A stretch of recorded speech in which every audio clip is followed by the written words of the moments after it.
Hola chicos y chicas de los segundos años, hoy vamos a dar comienzo a la tercera clase. Antes de empezar, les quiero mostrar algo en relación al aula virtual que ustedes ya se habrán dado cuenta, que es que en el inicio sucesos recientes ahora lo tienen encolumnado hacia la derecha. Yo acá veo mis cursos, pero ustedes seguramente ven las materias.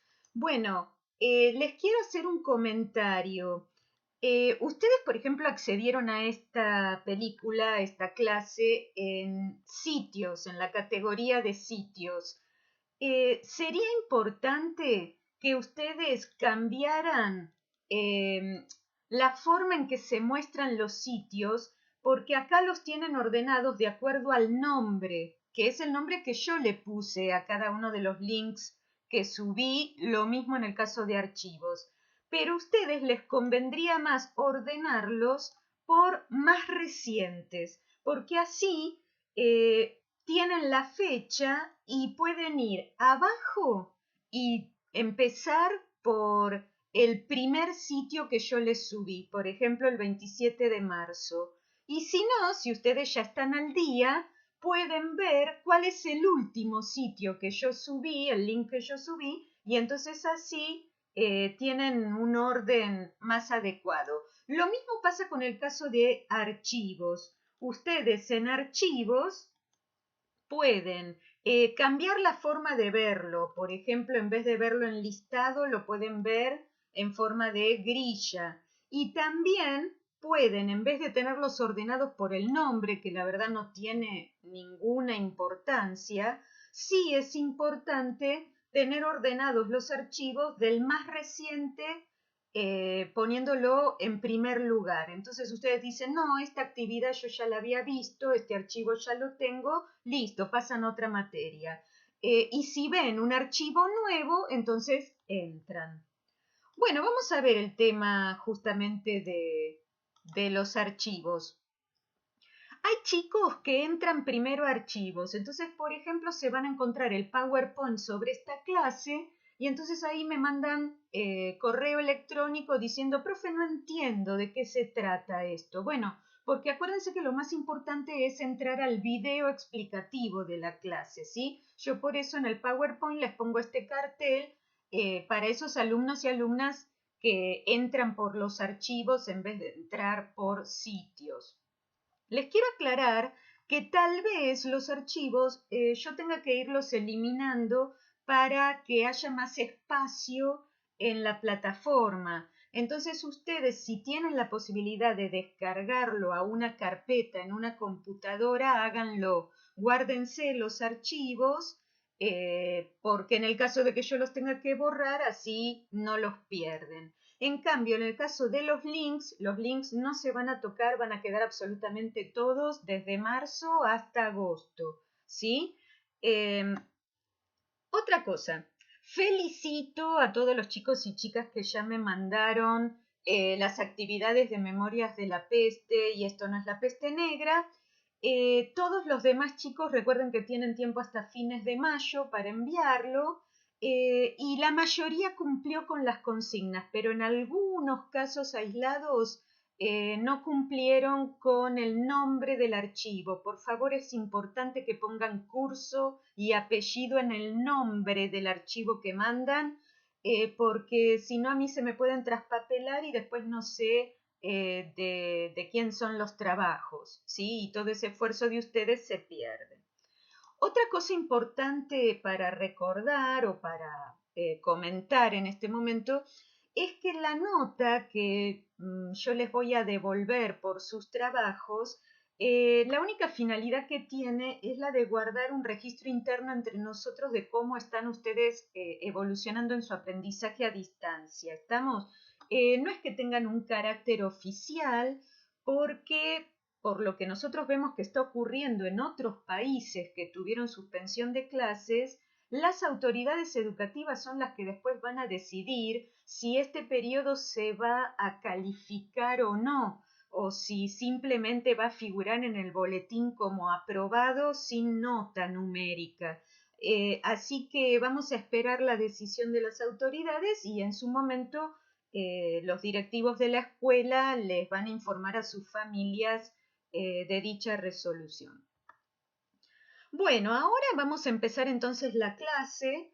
En sus carpetas, por favor, vayan copiando lo que ustedes van a ir viendo en el PowerPoint. La carpeta puede ser la de papel, en cuyo caso yo les sugiero que vayan pausando el video para poder copiar en forma prolija. Y si no, los que tengan la posibilidad de una computadora, trabajen en un archivo Word. En ese caso pueden cortar, copiar y pegar a partir del PowerPoint. Y entonces les queda una carpeta virtual, ¿sí? Que también está fantástico. El título de esta clase es Nuevos Horizontes, el Humanismo, así que así lo ponen ustedes en su carpeta. La bibliografía que ustedes tienen que ir leyendo de a poco es el capítulo 3, que está escaneado y subido al aula virtual en forma de PDF. Vayan leyéndolo en sus ratos libres, digamos, y recuerden que pueden resaltar el PDF y guardarlo para que ya les quede subrayado. Vamos a hacer una actividad de evaluación sobre este capítulo, concretamente sobre el tema del arte del Renacimiento. Así que los invito a que empiecen con la lectura. ¿Qué vemos acá? Esto es la representación gráfica de una función matemática sobre un par de coordenadas, ¿sí? De ejes X, Y. Lo que está en azul es la representación de la función. Y fíjense que acá dice que este es el punto de inflexión en esta función. ¿Qué quiere decir eso? Bueno, que hasta acá, hasta este punto, la función tiene una forma de curva cóncava y a partir de este punto cambia y se vuelve una curva convexa. Entonces, el punto de inflexión es ese punto en que cambia, diríamos vulgarmente, la forma de la representación de esta función. Viéndolo en una imagen de la realidad, en esta carretera también hay puntos de inflexión en que cambia el sentido de la curva. Ustedes dirán, ¿esto qué tendrá que ver con historia? Bueno, porque lo primero que van a poner en sus carpetas bajo el título La recuperación de Europa es que el siglo XV fue un momento de inflexión histórica, ¿sí? Un momento en que la historia de Europa cambió de rumbo, ¿sí? Por eso los historiadores dicen que en el siglo XV terminó la Edad Media y comenzó la Edad Moderna. Se van a producir una serie de cambios y de transformaciones que hicieron que Europa entrara en una etapa histórica diferente. Por ejemplo, la crisis del siglo XIV, la de la peste negra, las hambrunas, la guerra de los 100 años, entre otras tantas, esa crisis se va a ir superando de la misma manera que el mundo superará esta crisis que estamos viviendo hoy. Y entonces Europa en el siglo XV empezó una nueva etapa de expansión. Acá quiero hacer una aclaración. Hambre y hambruna no son sinónimos. Hambre es la sensación que sentimos cualquier ser vivo cuando queremos comer. La hambruna es distinto porque es una situación muy grave social en que falta el alimento. Vos sentís hambre y no tenés qué comer. Y eso se generaliza en toda una comunidad. Entonces ahí se habla de hambruna. En el siglo XV, por ejemplo, aumentó la cantidad de población. Hubo crecimiento demográfico. Se superó ese momento de catástrofe que había sido la muerte de millones de personas en el siglo XIV. Entonces, ahora que hay más personas, tenemos más trabajadores y también más consumidores. La agricultura se expandió porque al haber más trabajadores empezaron a cultivarse las tierras que habían sido abandonadas durante la crisis del siglo XIV. También aumentó el volumen comercial, ¿sí? Es un momento en que se aplican nuevas técnicas de navegación, hay un cambio en la forma de los barcos, en las velas, en el timón. También se desarrollan muchas técnicas comerciales contables, los libros de contabilidad, las letras de cambio, etc. Y también hay un gran desarrollo manufacturero. Empiezan a abrirse nuevos talleres, especialmente textiles, en Inglaterra, en Holanda, en los Países Bajos, porque, bueno, al haber más personas también hacen falta más vestimenta, más ropa. Fíjense que el comercio del siglo XV era de larga distancia. Llegaban productos desde China, como la seda, desde India, desde el sudeste asiático, como el caso de las especias, también perfumes, porcelanas, piedras preciosas, ¿sí? Estas rutas existían ya desde finales del siglo XIII y XIV. Fíjense que inclusive la peste negra entró así a Europa en 1348 en un barco que llegó a Venecia proveniente de Asia y traía la enfermedad. Pero en el siglo XV este comercio se reanudó y era más activo que nunca. También en cuanto a lo político hay un cambio espectacular. Empiezan a formarse los primeros estados modernos. Algunos autores dicen nacen y a otros no les gusta usar estos verbos que hacen referencia a los seres vivos. Por ejemplo, también podríamos decir empiezan a construirse estos estados modernos. ¿Recuerdan que habíamos hablado de un proceso a partir de finales de la Edad Media, la Baja Edad Media, en el que los señores feudales empiezan a debilitarse y los reyes aprovechan ese momento para ir teniendo más poder? Bueno, ese proceso se va a profundizar en el siglo XV. Los reyes van a recurrir a estrategias para obligar a la nobleza a reconocer su autoridad. Una de esas estrategias es usar la fuerza, tener un ejército más poderoso que el de los señores para obligarlos a reconocer la autoridad del rey. Y la otra estrategia es la seducción, o sea, ofrecerle a la nobleza determinados privilegios o confirmando sus privilegios y que de esa forma la nobleza reconozca al rey o reina como la máxima autoridad. La otra institución que tenían que someter es la Iglesia. La Iglesia fue la institución más poderosa de Europa en la Edad Media y los reyes ahora van a empezar a exigirle al Papa que los escuche a la hora de nombrar obispos. Ustedes pensarán, ¿qué le importa al rey quién va a ser el obispo? Bueno, les recuerdo que la Iglesia era una de las mayores propietarias de tierras de Europa en la Edad Media y principios de la moderna, y la tierra, en una economía que seguía siendo agraria, era fuente de riqueza. Como los obispos y sacerdotes tenían prohibido casarse, no tenían hijos y si los tenían eran hijos ilegítimos, fuera del matrimonio, no podían heredar. Entonces, cuando un obispo se moría, era muy importante saber quién lo iba a reemplazar y los reyes empezaron a exigir tener parte en ese nombramiento. ¿Y qué, digamos, ventaja tenía el rey para poder negociar con el Papa? Bueno, que la Iglesia cobraba un impuesto en esos tiempos que se llamaba el diezmo. Entonces, los reyes negocian con el Papa y le dicen, si vos querés seguir recaudando el diezmo en mi reino, yo quiero que escuches mi opinión a la hora de nombrar obispos. Una negociación política.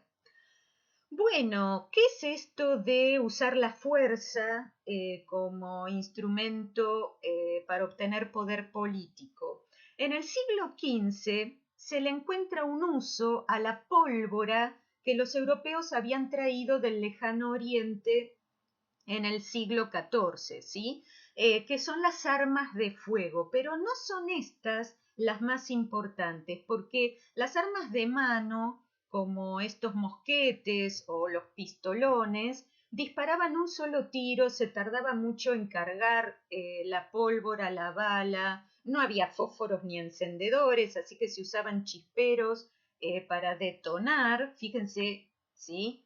Que digamos, esta parte del detonador no era automática ni mucho menos, así que mientras vos hacías todos estos malabares para cargar el arma, vino alguien con una espada o un hacha y te mató. Así que estas armas no eran tan importantes. Esta es el arma importante del siglo XV, el cañón, porque con estos cañones los reyes pueden volar en pedazos los castillos de los señores.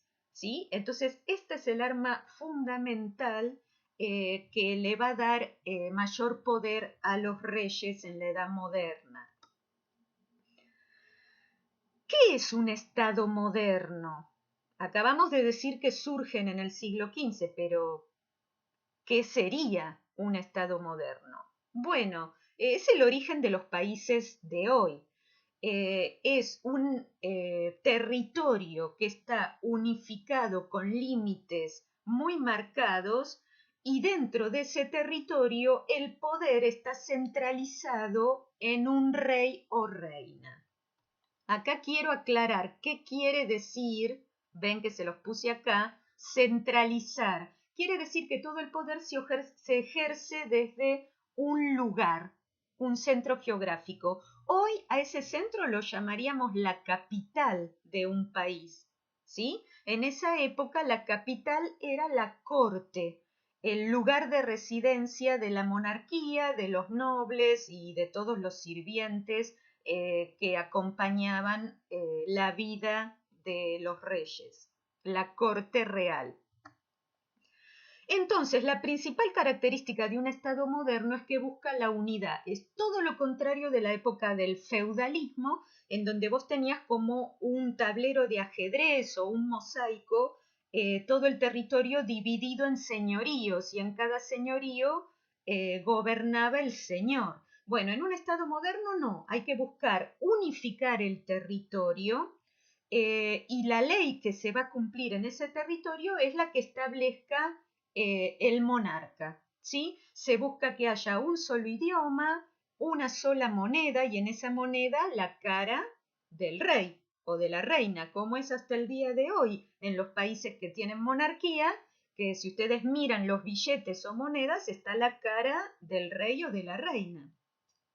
Un solo ejército, los reyes van a tener que buscar por todos los medios que los señores ya no puedan tener tropas, ¿sí? Que el único ejército del reino sea el de la monarquía y una sola religión que es la que elija el rey.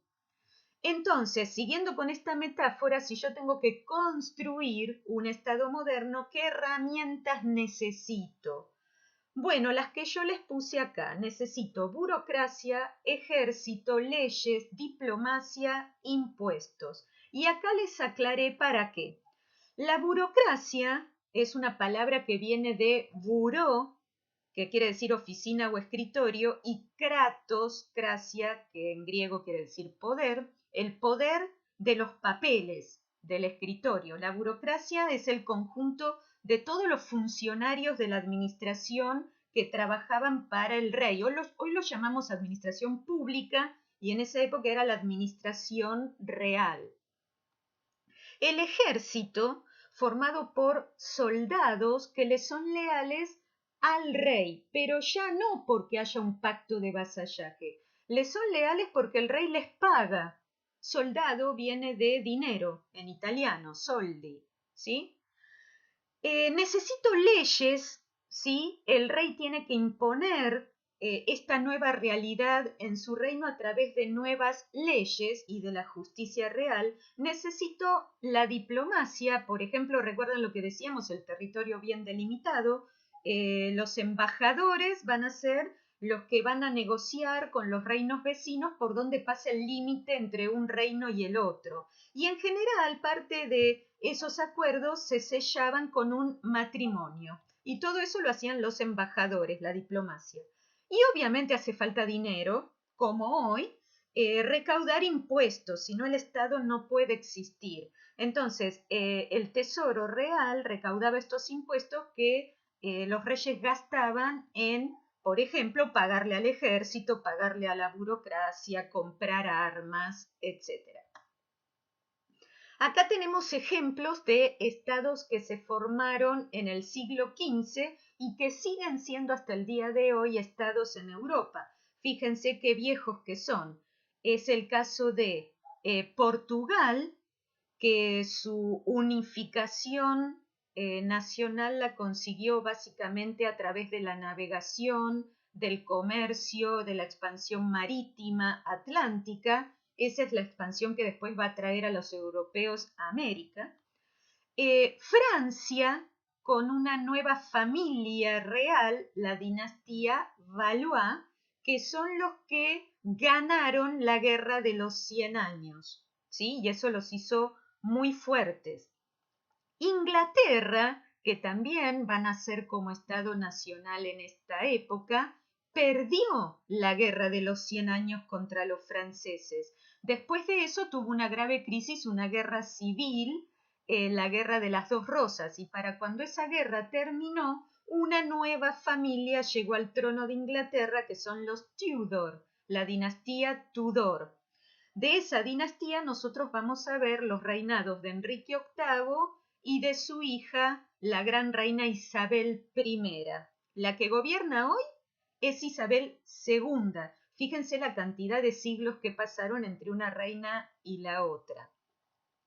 Y en España consolidan el Estado nacional los famosos reyes católicos, los que después financian el viaje de Colón que lo trajo a América. Isabel de Castilla y Fernando de Aragón, al contraer matrimonio, unificaron el territorio, también expulsaron a los musulmanes de Granada, y entonces así nace España. Fíjense que nosotros le llamamos a la lengua española castellano porque cuando se unieron estos dos reinos con el nieto de los reyes católicos que heredó a los dos, tuvo que elegir o catalán o castellano y se eligió el castellano como lengua oficial de toda España.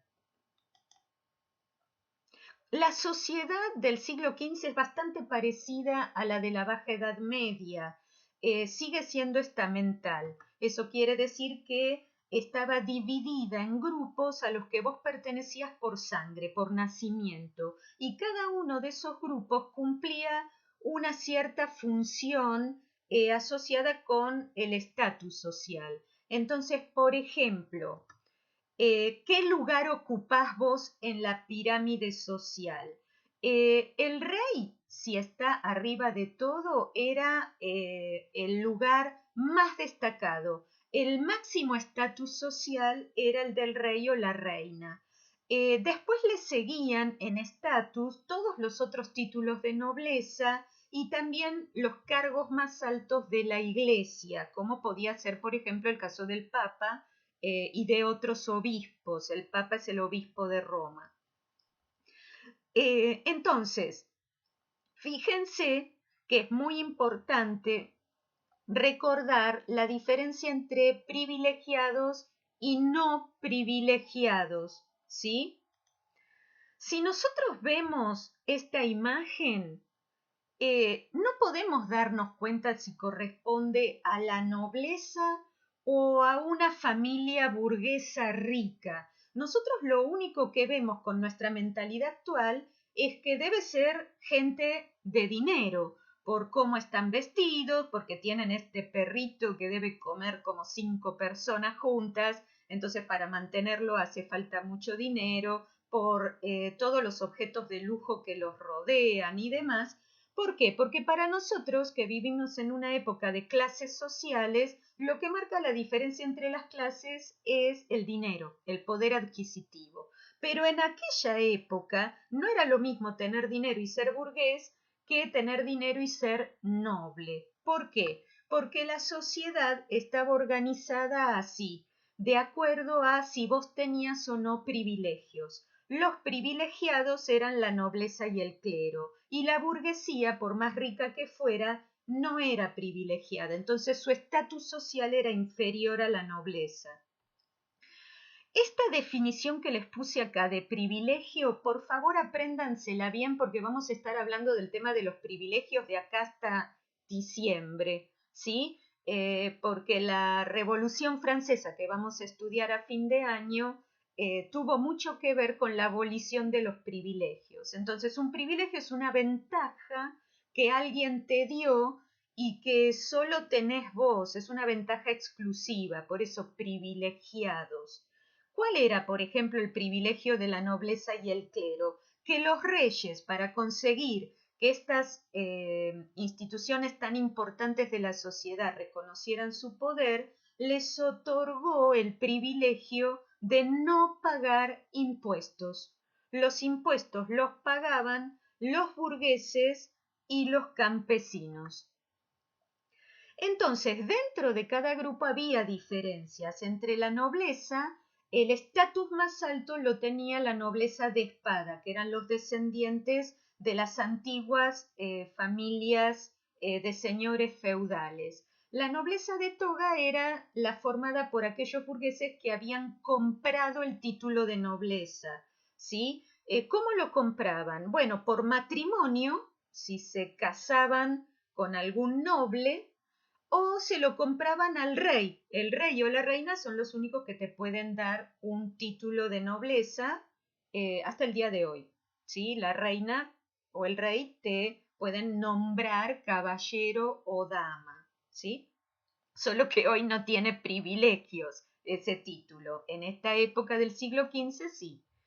Y después estaban los nobles rurales que se habían empobrecido y que por eso aceptaban casarse con algún burgués rico. Estos burgueses, ¿por qué eran tan ricos? Porque se dedicaban a importar la seda y los productos de lujo de Oriente o porque eran banqueros. Después estaban, ¿vieron las pyme, pequeñas y medianas empresas? Bueno, también podríamos hablar en esta época de pequeña y mediana burguesía. Eran los trabajadores asalariados de las ciudades, eran pequeña burguesía. Y después siempre había marginados, chicos, chicas, había aventureros, había delincuentes, ladrones, había también prostitución en estas ciudades, había mendigos, que en general eran campesinos empobrecidos que se iban a mendigar a la ciudad, soldados mercenarios, artistas, vendedores ambulantes o buhoneros, etc. Y en el campesinado los más ricos eran aquellos que tenían dinero como para rentar tierra, alquilar tierra y quedarse la producción. El que no tenía ese dinero y era pobre, trabajaba por el pago de la jornada del día. Entonces era un jornalero. Las familias todas estaban dirigidas por el padre de familia, eran patriarcales.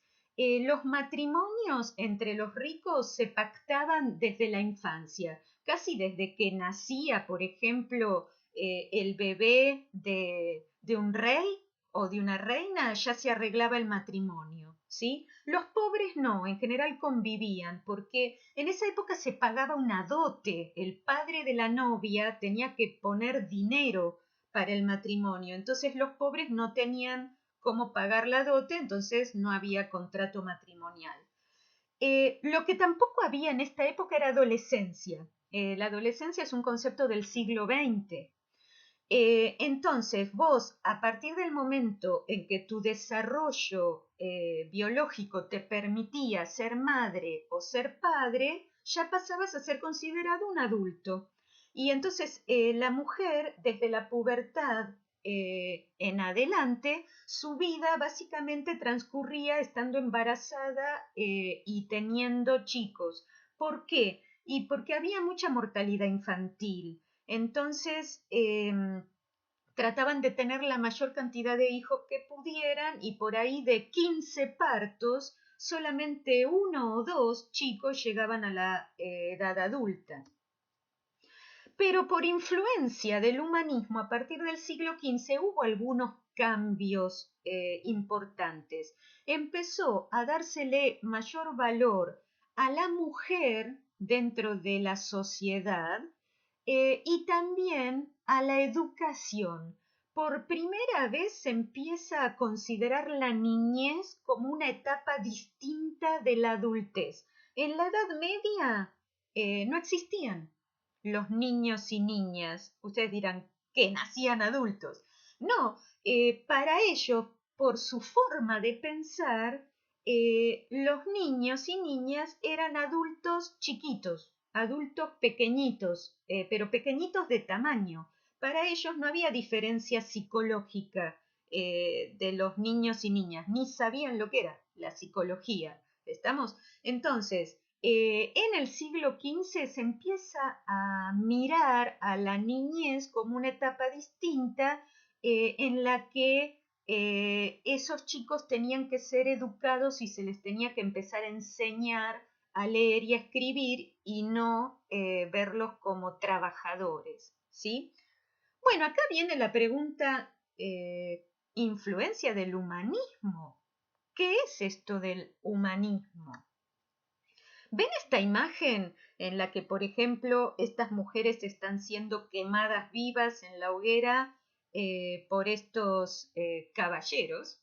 Y acá estas otras mujeres están en el cepo, que era una forma de tortura. Bueno, esta es una imagen que corresponde a la Edad Media y a la persecución y cacería de brujas. Y a nosotros, fíjense que cuando la vemos nos causa horror y espanto. ¿Por qué? Porque nuestra mentalidad ha cambiado y parte de esa forma que tenemos hoy de pensar nació en el siglo XV en Europa con el humanismo. Esta imagen se suele tomar como símbolo de este cambio en la forma de pensar. Es un dibujo del gran Leonardo da Vinci, pensador, artista, inventor, científico, que nació en Italia, al norte de Florencia.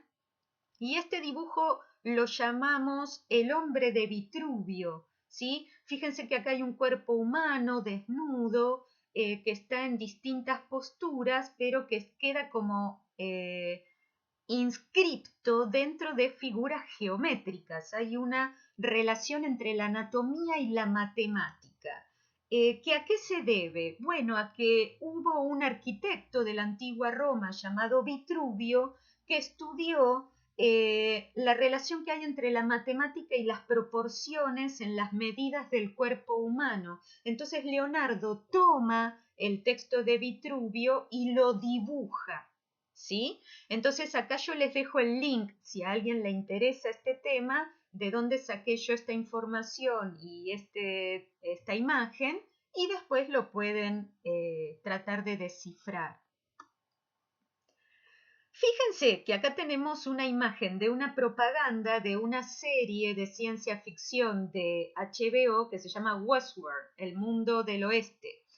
Esta es una serie que es para adultos, obviamente no es para chicos y chicas de la edad de ustedes, pero fíjense que usan una alegoría del hombre de Vitruvio porque el eje del argumento de la serie es la creación de vida artificial, pero de vida que emula la vida humana, ¿sí? Y en este caso pusieron a una mujer. Leonardo en su momento quiso destacar con el hombre de Vitruvio la dignidad del varón. Y como esta serie corresponde a nuestra época en que la cultura occidental está revalorizando la dignidad de la mujer, bueno, las series de televisión obviamente aprovechan este nuevo interés para que la gente vea sus productos. O tal vez conozcan este otro hombre de Fox, que también es una alegoría, obviamente, al trabajo de Leonardo. Para que ustedes piensen, si nosotros estuvimos hablando de crecimiento económico, agrícola, comercial y artesanal, ¿cuál habrá sido de todos los grupos sociales, nobleza, clero, burguesía, campesinado, el que más se enriqueció? La burguesía, chicos. Entonces, la burguesía va a ser la más interesada en sostener económicamente todo este cambio, esta renovación cultural que comienza con el humanismo, ¿sí? ¿Por qué nace una nueva forma de pensar, la forma humanista? Y porque el mundo estaba cambiando.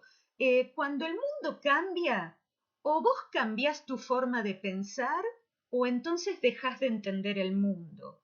Entonces eso es lo que tuvieron que hacer los europeos del siglo XV. Había cosas nuevas por todos lados, había nuevos inventos, pólvora, papel, imprenta, la brújula, los estados modernos, el cheque y la letra de cambio y los bancos, bueno, todo estaba cambiando.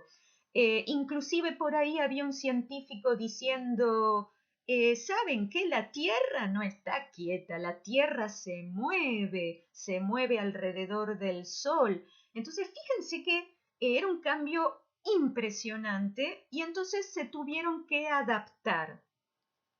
La forma de pensar de la Edad Media, que era teocéntrica, ya no les sirve más, porque esa forma de entender el mundo centrándose en Dios y en la religión y viendo la vida en la tierra como poco significativa, como que era solo el tránsito hacia la vida después de la muerte, hacia el cielo, esa forma de pensar ya no les servía, ¿sí? Esto de ser teocéntricos, de poner el centro en Dios, a la burguesía no le convence más, porque ellos se mataban trabajando, hacían un esfuerzo impresionante por tener bienes materiales y entonces los querían disfrutar. Y ellos querían valorar la vida en la tierra, no solamente el cielo. Y por eso esta nueva mentalidad moderna va a ser antropocéntrica, va a estar más dirigida en su enfoque hacia lo humano, hacia el hombre. Acá quiero aclarar que en griego antropos es hombre pero como especie, no como varón, porque varón en griego es andros, Andrea, ¿sí? Antropos es hombre en sentido humano. Cabe aclarar que eso no quiere decir que estos humanistas fueran ateos. El humanismo del Renacimiento es cristiano, ¿sí? Para ellos el ser humano es la creación perfecta de Dios, ¿está? Pero sí se nota este interés por lo humano en la religión porque el interés se desplaza de Dios Padre del Antiguo Testamento hacia el Evangelio, hacia Jesús y el mensaje de salvación de Jesús. ¿Por qué? Y porque Jesús es Dios hecho hombre. Entonces, todo el sentimiento religioso se empieza a centrar más en Jesús. Y fíjense que cuando ustedes tienen catequesis es así. Constantemente cuando nos referimos a Dios siempre decimos Jesús y lo que Jesús nos enseñó. Por eso, por ejemplo, los españoles cuando conquisten América le van a dar tanta importancia al tema de difundir el mensaje de Cristo, la evangelización. Y por otro lado, recordemos entonces que además de cristiano, el humanismo es burgués, porque los pensadores humanistas reflejan la forma de pensar y los intereses de la burguesía. Por eso, si yo miro cuáles fueron los principales centros donde surgió el humanismo, veo que coincide con los centros donde se desarrolló más el comercio, ciudades del norte de Italia y ciudades del Mar del Norte. En una de estas ciudades comerciales, Johannes Gutenberg inventó la imprenta de tipos móviles, ¿sí? Que sumado al uso del papel abarató el costo de los libros y entonces esto va a ayudar a difundir las obras, los libros de los humanistas, de los pensadores humanistas, ¿sí? Porque esto, chicos, es como la computadora. Si ustedes tienen un texto en Word o en un PDF, lo pueden imprimir 700 veces en un día. Ahora, si ese mismo texto lo tienen que escribir a mano, ¿cuántas veces, cuántas copias pueden hacer en un día? Entonces, la imprenta es lo mismo. Antes los libros se escribían a mano. Entonces, imagínense lo que llevaba a escribir la Biblia. En cambio, ahora con la imprenta, vos podías imprimir una cantidad de Biblias en un tiempo mucho menor, con menor esfuerzo, y entonces se abarataba el costo. ¿Cuál es, digamos, el gran aporte que le hace Gutenberg a esto de imprimir los tipos móviles? ¿Ven? Las letritas, que es lo que se llama tipo, de ahí viene el verbo tipear, que es lo que hacen ustedes cuando mandan mensajitos en WhatsApp, están tipeando, solo que el teclado ahí es virtual. ¿Qué pasa? Podía entonces armar la página que quiere imprimir, porque como las letritas estaban sueltas, vos las armabas tipo, no sé, un Scrabble, ¿sí? Y entonces armabas toda la página que querías imprimir y después que imprimías ese libro, reutilizabas los tipos para preparar otro libro, ¿sí? Entonces, fíjense esto. Los grandes momentos de la historia de la comunicación hasta el día de hoy son estos cuatro. Cuando se inventa el lenguaje hablado, ¿sí? Durante la prehistoria, cuando se inventó la escritura, 3000 años antes de Cristo, cuando se inventa la imprenta en el siglo XV y finalmente, chicos, la época de ustedes. La computadora es el otro gran momento de la historia de la humanidad que ustedes y nosotros también, aunque no lo viví en mi infancia, pero llegué a verlo, este momento fascinante de la irrupción de la computadora en la cultura. Por último, en la carpeta van a copiar esta síntesis de todo lo que yo estuve explicando, incluyendo lo que va a dar pie a la siguiente clase, a la clase número 4, que es cómo impactó el antropocentrismo en la pintura, la escultura y la arquitectura. Y una vez que hayan copiado esto, hagan las actividades, no son para enviar, son para que las hagan en la carpeta. Yo después les voy a decir cuál es la respuesta correcta al principio de la clase 4. Las actividades las pueden hacer buscando las respuestas en el capítulo 3 del libro. Lo que está entre paréntesis no hay que copiarlo porque son pistas que yo les doy porque ustedes no pueden leer mi mente para saber qué es lo que yo quiero que completen. Entonces, características del humanismo ponen como título y completan estas oraciones. Una característica es el interés por qué cultura, qué modelo tomaban del pasado. Considera al ser humano como ¿qué? ¿Qué concepto de ser humano tenían los humanistas? Valoraban la razón y la experiencia porque ¿qué le permiten al ser humano? La capacidad de razonar y la memoria del pasado, la experiencia. Y después tienen que completar bajo el título Principales pensadores y escritores.